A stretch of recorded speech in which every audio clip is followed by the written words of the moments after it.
August 20th, 1989. Beverly Hills, California. Inside a $4 million mansion, a husband and wife sit quietly in their den, watching television after dinner. Minutes later, the silence is shattered by the sound of shotgun blasts, so violent, so merciless, that they would send shockwaves across America. They're killers? Not masked intruders, not ruthless criminals breaking in, but the very sons who lived under their roof. This is the story of the Menendez brothers.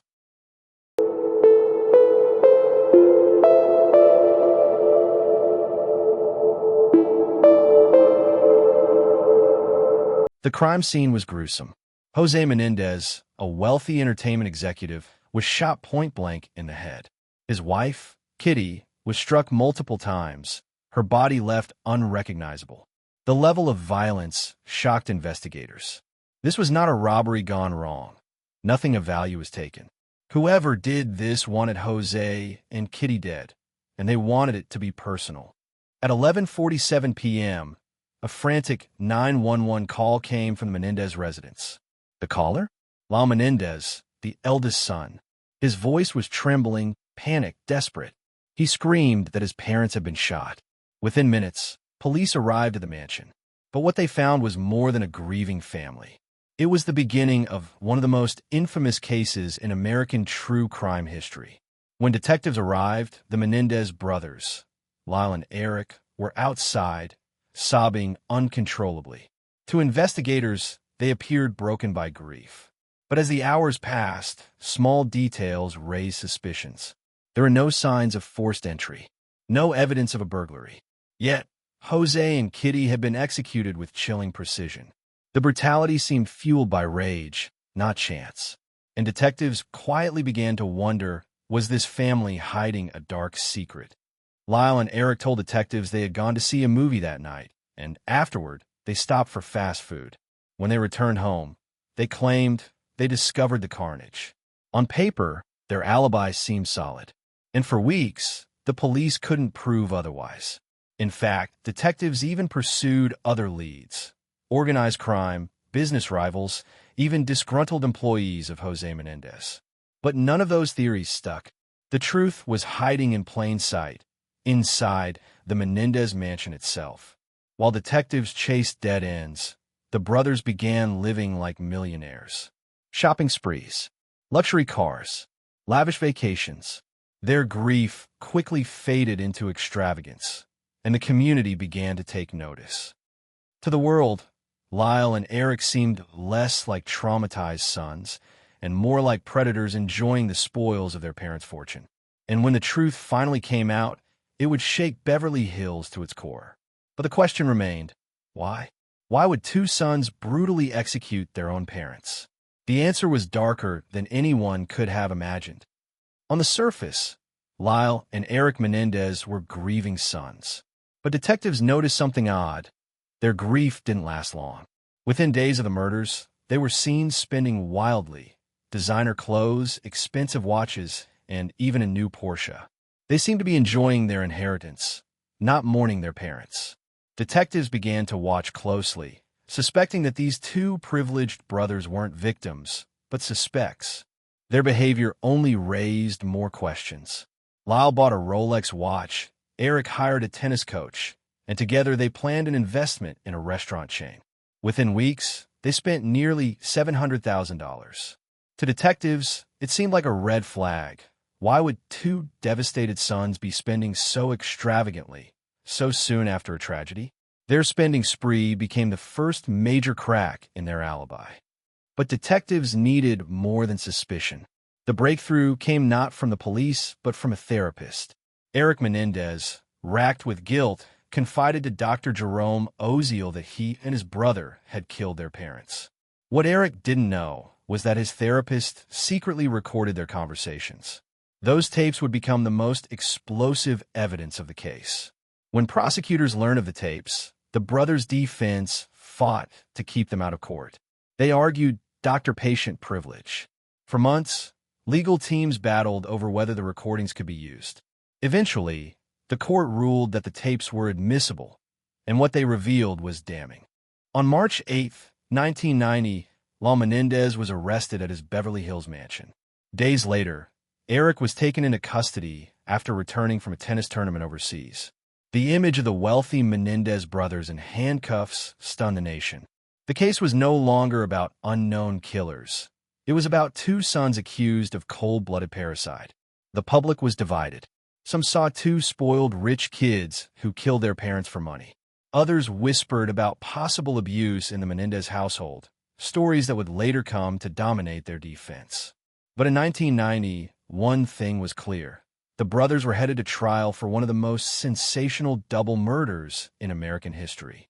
As prosecutors prepared their case and defense lawyers built theirs, the Menendez trial would soon become a media circus. Broadcast live on television, it would captivate millions and ignite a cultural debate. Were Lyle and Erik heartless killers or abused sons pushed to the edge? The Menendez trial was unlike anything America had ever seen. It was one of the first criminal trials to be broadcast on live television. Millions of viewers tuned in daily, watching every twist, every tear, and every shocking testimony. The once private lives of Lyle and Erik Menendez were now played out in front of a captivated nation. The trial wasn't just about guilt or innocence. It was about spectacle.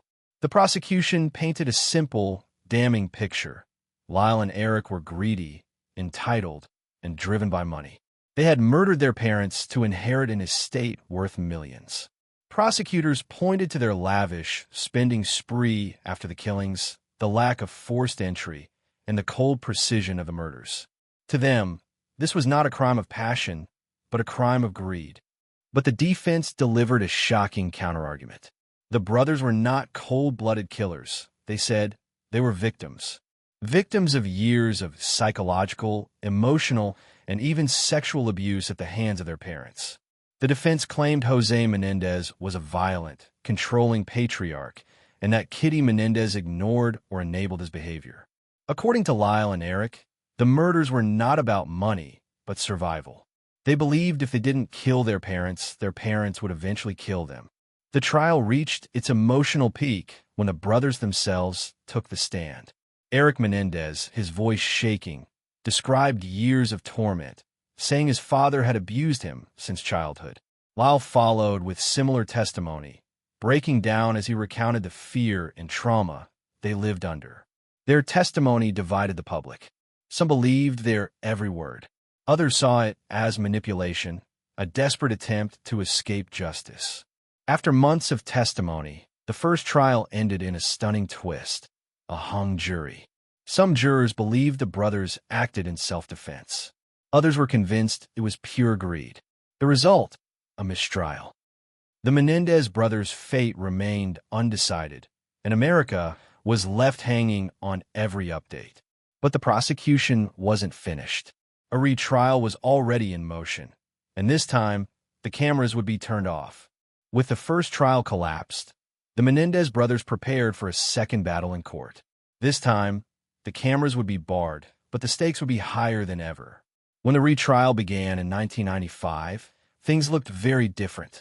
This time, the judge banned television cameras, determined to avoid the media circus that consumed the first trial. The world would no longer watch live, but interest was stronger than ever. Outside the courtroom, speculation was fierce. Inside, prosecutors refined their strategy.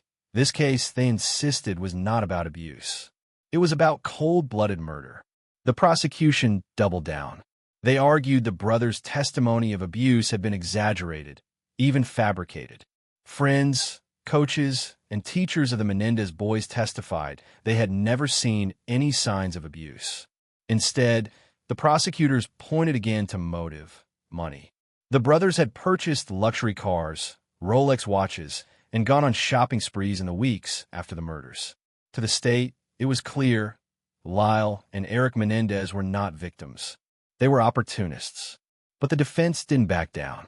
They once again laid bare the dark secrets of the Menendez household. They called expert witnesses, including psychologists, who explained how years of abuse could warp the human mind, leading to fear-driven acts of violence. The defense insisted the killings were not planned, but a desperate explosion of terror. Still, without live cameras, the brothers' emotional testimony reached fewer people. And in the closed courtroom, momentum seemed to favor the prosecution. On March 20th, 1996, the verdict was read. Both Lyle and Erik Menendez were found guilty of first-degree murder and conspiracy to commit murder. The courtroom fell silent as the sentence was handed down: life in prison, without the possibility of parole. For some, it was justice. For others, it was a miscarriage of justice that ignored years of abuse. The Menendez brothers' story, however, was far from over. In many ways, it had just begun.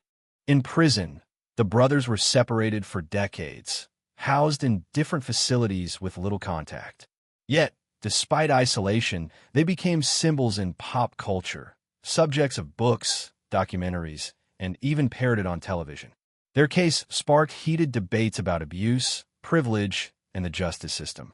Then, in 2018, after more than 20 years apart, the brothers were reunited in the same correctional facility. By then, they had become middle-aged men, their youthful faces replaced by the hardened look of time. The Menendez brothers remain among America's most infamous criminals, but their case is more than a sensational story. For some, it's a tale of spoiled children who murdered for money. For others, it's a tragic account of two young men driven to the unthinkable by years of abuse. Decades later, debates continue. Were Lyle and Erik ruthless killers? Or were they victims who snapped under unbearable pressure?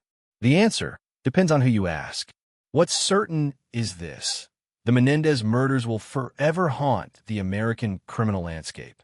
You've just watched the full story of the Menendez brothers, the crime, the trial, and the legacy that still divides opinion today. What do you think? Were they calculating killers or broken victims of a brutal household? Let us know your thoughts in the comments below.